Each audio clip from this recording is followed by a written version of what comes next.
My entrance into the war primarily came about through my love of flying. From several years before the war, I knew I wanted to fly, and in 1939 I had a chance to take pilot training through a governmental program called the Civilian Pilot Training Program when I was at a college in Angola, Indiana.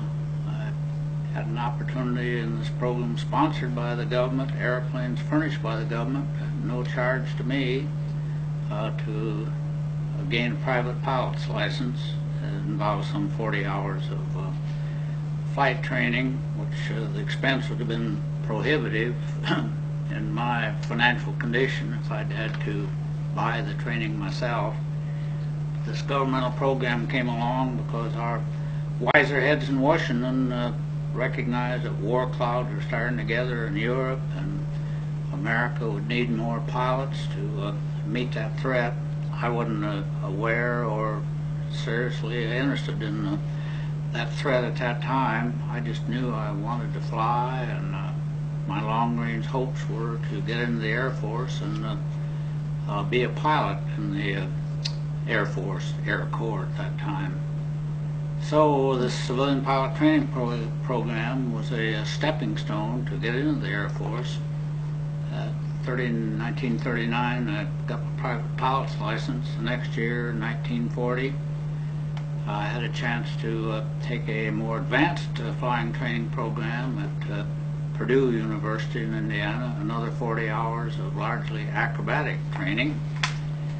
And it looked better and better for my chances to get into the Air Force, because the Air Force was starting to ask for more pilots. They were letting the bars down just a little bit. Prior to that time, very difficult to get into the Air Corps flight training program. But in 1940, the war clouds, in fact, Europe was already at war. We were not until the following year. But in 1941, my third attempt, Air Corps pilot's rating and a commission in the Air Force in the fall of 1941. The war was getting hotter and hotter in Europe at that time, but we were not paying a great deal of attention. We were so busy with the fun of flying until Pearl Harbor suddenly and with great surprise came along. The first indication that things were pretty serious was when we weren't even able to get on the base at Orlando. They'd gone into top secret security, and we had to scratch to find enough identification for us to get back onto our own base out here at Orlando. The next 2 or 3 weeks was pandemonium. We were sent on virtually no notice first to Savannah. I spent a week or two at Savannah. Preparation, we were waiting for airplanes, preparation to do anti-submarine patrol. And then with a small unit of 6 medium bombers, went to West Palm Beach, and there for the next 2 months did actively engage in anti-submarine patrol. And at the end of that approximately a year, I was assigned to a unit going overseas, over to England, a B-24 Liberator bomber unit. In the summer of '43, actually transferred to England. Of all things, flew over commercial air, 4 of us, American Overseas Airlines. We had the opportunity to fly, both the group commander and myself, one mission each with the B-17s. It was quite an experience. First time I've ever been shot at by someone who was trying to kill me.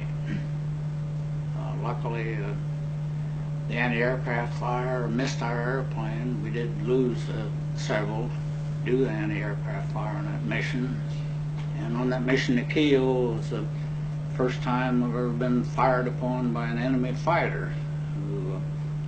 The German fighter squadron came out in the North Sea after we left Kiel and were out over the North Sea heading back for England. They came out over the North Sea and attacked us head on.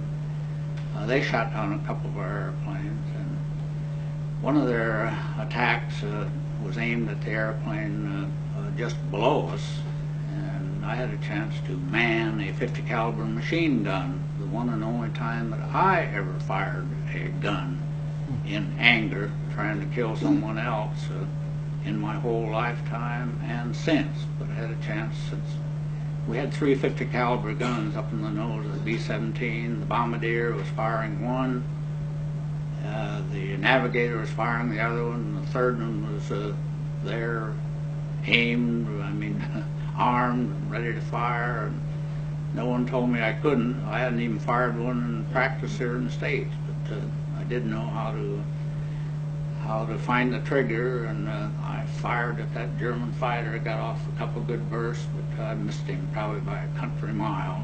I'd had no gunnery training on how much to lead him and that sort of thing. I hope I scared him a little bit, but I know from my tracers, every 5th or 6th bullet was a tracer that let out a peculiar glow that gave you a chance to correct your aim. But I was consistently behind him, probably several hundred yards, but I've never forgotten that experience. The pilot came through head on in a fishtailing attitude like that to try to spoil our aim, but he came by us. The closure rate, I don't know, we were going 200 miles an hour and he was probably going 300, so the closure rate was probably around 500 miles an hour, but did have a chance to get a glimpse of him as he went by. He seemed young to me there in the cockpit, but close enough I got a look at his face, probably a young Luftwaffe pilot in his early 20s, something of that nature. So much for those first 2 missions. Then our group arrived, and after a couple months of practice formations, our group started flying actual combat missions. North African B-24s to come back, we flew several practice missions.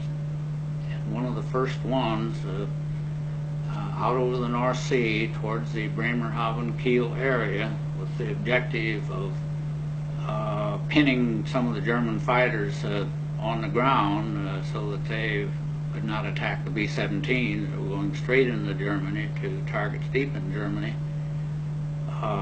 The idea was that the Germans would be held on the ground up in that area, not knowing what our target was, and save them from being, save the B-17s from being hit by them.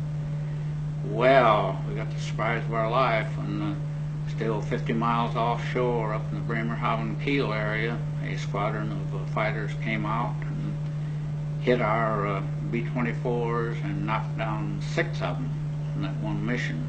And we were still 50 miles off the coast of Germany. So that was a very rude shock for our morale. We came back and counted our losses, and one of them was a squadron commander whom I had known for at least a year in our training period out on the West Coast. So we realized then that this war business is serious. The glamour that is supposed to be attached with it is not really there. This is a case of kill or be killed. My attitude towards Germany at that time was probably hostile, and joined all the rest of our people in saying we have to rid the world of this maniac Hitler. It was 1940-41, we were all aware of the treatment that he was giving the Jewish population over there, the Holocaust with all its nasty appendages.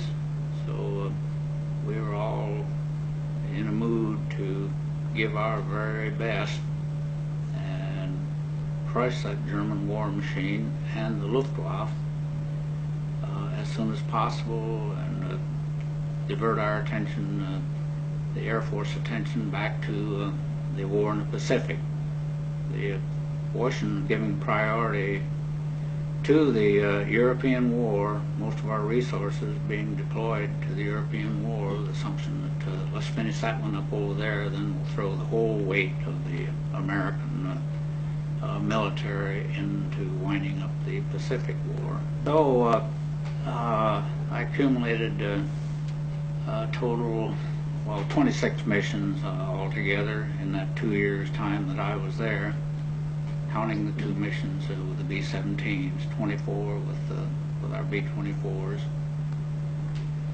Oh, missions that I particularly remember quite vividly was that particular mission, Berlin, in March of 45. There are others that I remember quite well, but I remember particularly that one. Coming into northwest Berlin, B-17s were a little ahead of us and a little above us. Get to the point, well, just before that time, I know when last I saw the B-17 was up a little bit ahead and above us, and we were closing on them this way, and didn't dare throttle back anymore. If you throttle back leading the whole formation, it just messes up everything. All of a sudden, a B-17 hurtled right down in front of our windshield vertically in a spin. The wing spread was this wide in our windshield when he came down vertically. He apparently had collided with another 17 up there. What I remember most vividly about that mission where we finally had to bomb at 18,000 feet was the fact that there was a beautiful, clear, sunshiny day, visibility unlimited, and once the bombardier said, "I have the target locked in," I thought this is too good a chance to miss, to see the bombs dropping and see where they hit. I left the flight deck and with a portable oxygen bottle went back and knelt on the catwalk. Well, our doors were already open by that time, the open bomb bay doors. Probably should have strapped myself to something or had somebody hang on to me, but there wasn't time for all that. So I hung on to some kind of support and knelt down on the narrow catwalk, which was that wide, going through the bomb bay back to the rear.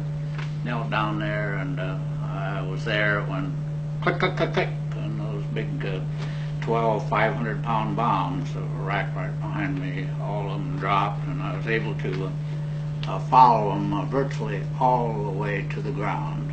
And the visibility is so good that I could see the huge boulevards leading into the center of Berlin from that northwestern area. Huge divided boulevards were completely empty of any traffic.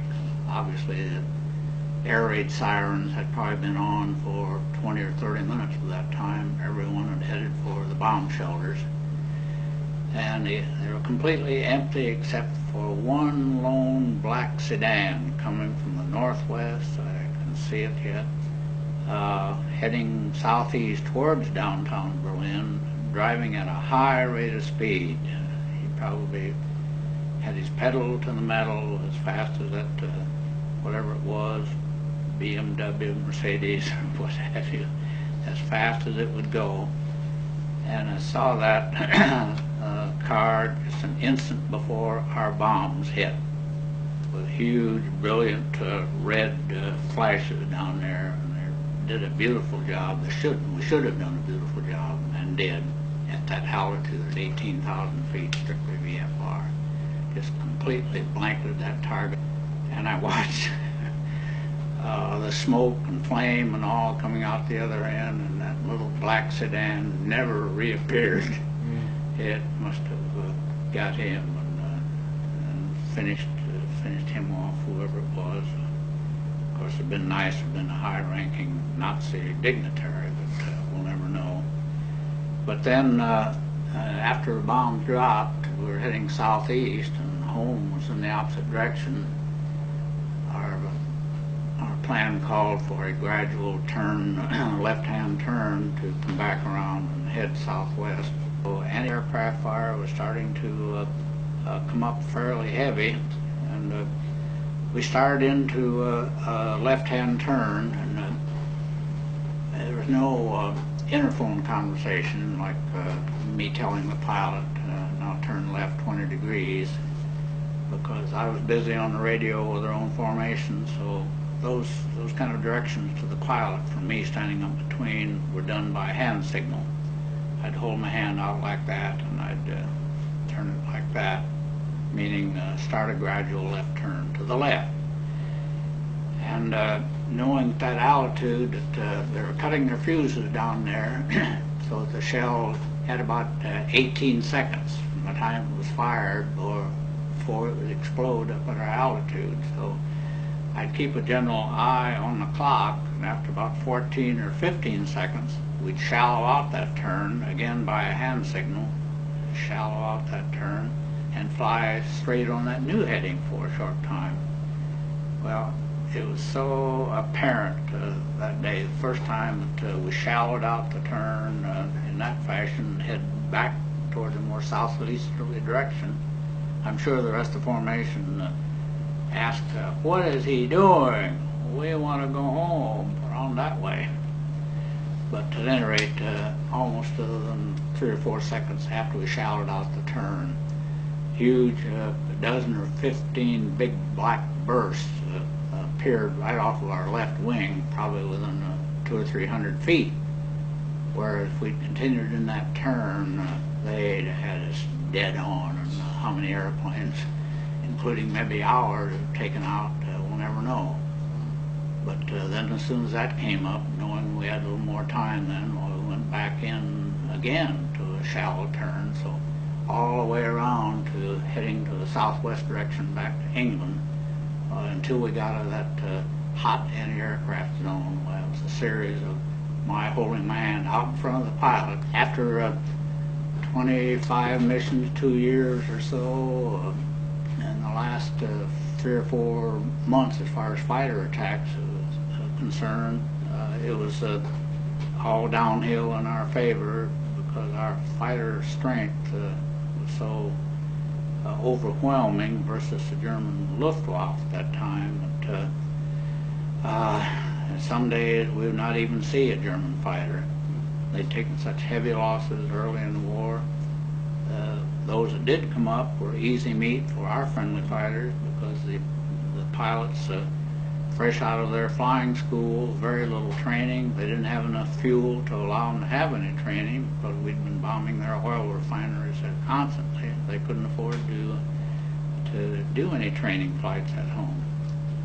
So it was a rare time in the latter stages when you'd see a German fighter, and then they were easy pickings for our P-51s. December, or the early part of '44, we were taking a terrible beating from German fighters. The original concept of our planners when we contracted for the hundreds of B-17s was that this would be a flying fortress. Well, that's the name they gave it, fortress in the air that would be invulnerable to attack by German fighters. We had 12 50 caliber guns on there and power turrets, and the German fighter would not have a chance if he attacked us. Well, that proved to be very wrong. A mass attack by the German fighters would overwhelm our gunners. And 2 very nasty missions, one to Schweinfurt, that was in the fall of '43, and the other one, I've forgotten where. Late that fall, one of them took out 60 of our B-17s, and we only had a total of 300 in the theater, meaning 5 more missions like that, and we didn't have another bomber in the theater. But the second one later on that year took about some 50, and we had to call off any deep penetration missions until the P-51 arrived in December or January '44 in sufficient strength that they could fly with us all the way to the target and defend us. Back home, as I was reading it over there, of course my own mother was keeping a constant stream of letters coming my way, keeping me informed on what was going on at home. That everyone was involved in the war effort. Gas was rationed, tires were rationed, and that farmers were producing as fast as they could to keep the food flow going. German propaganda, did it affect us any? We'd get on our radios. No, we'd laugh about it every night. Axis Sally was the female German propagandist that would come on the air, and we could pick it up on our radios. And her nightly broadcasts would taunt us a bit, saying, and she'd identify some of our people by name.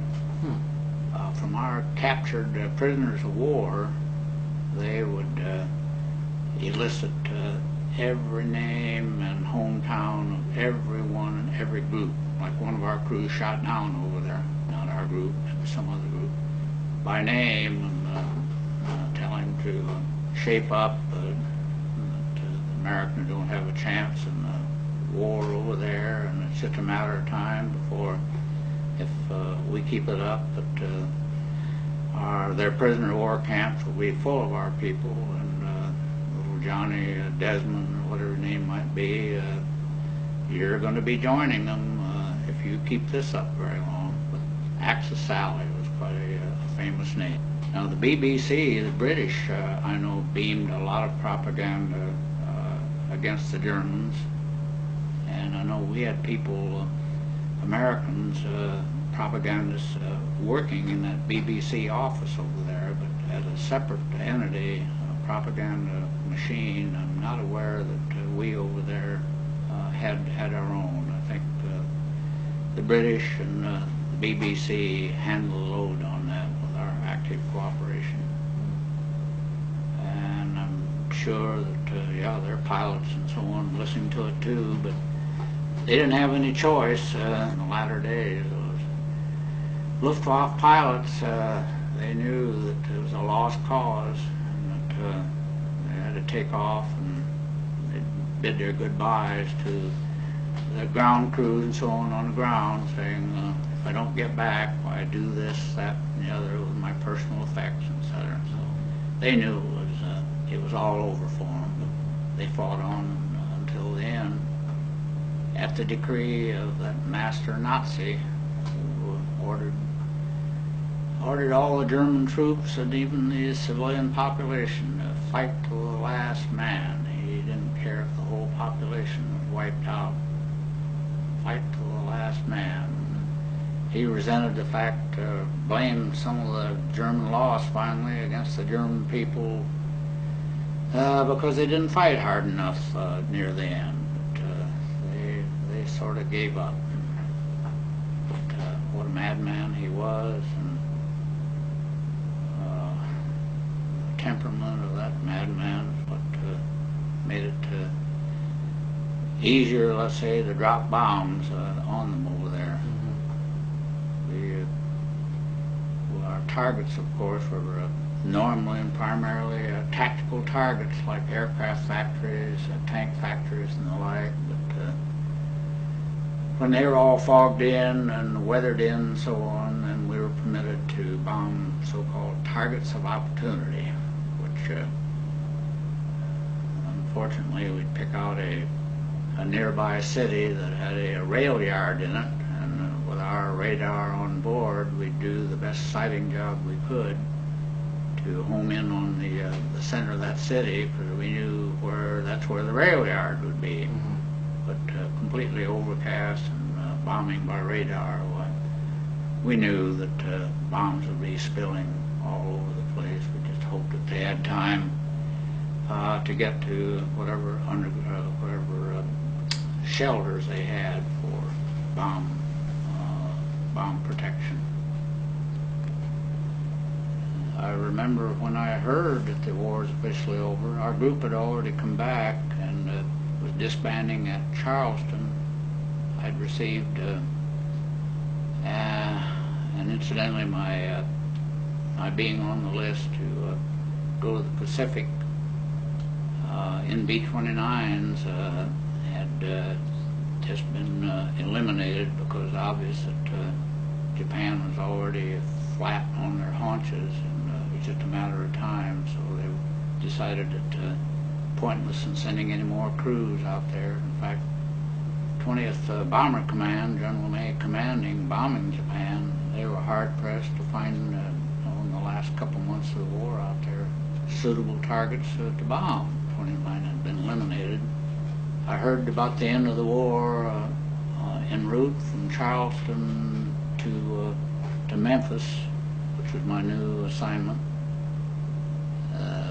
And this all happened after that 30-day leave, and meeting again your grandmother in a B-25 halfway from Charleston, South Carolina to Memphis. Came over the radio that Japan has surrendered, and the first real indication, visible indication I got was when I got within sight of Memphis. The whole town was ablaze. They turned every light on, I guess, searchlight and available electric light.